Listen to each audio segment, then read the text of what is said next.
खुद को इतनी अजियत में मुब्तला क्यों रखती हो? जाके सबको बता क्यों नहीं देती कि तुम पे बहुतान लगाया गया है?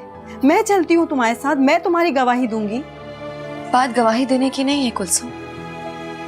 क्या मैं और मेरा किरदार इतना हल्का हो चुका है कि कोई भी उठकर इल्जाम लगा दे और दूसरा वाला उस पर यकीन कर ले?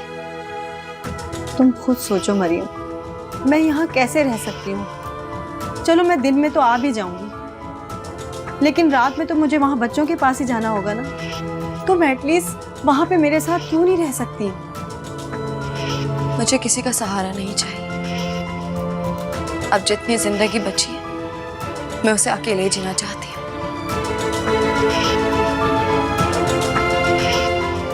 अच्छा, खा लो प्लीज। अच्छा बेटा, मैंने सुन ली तुम्हारी।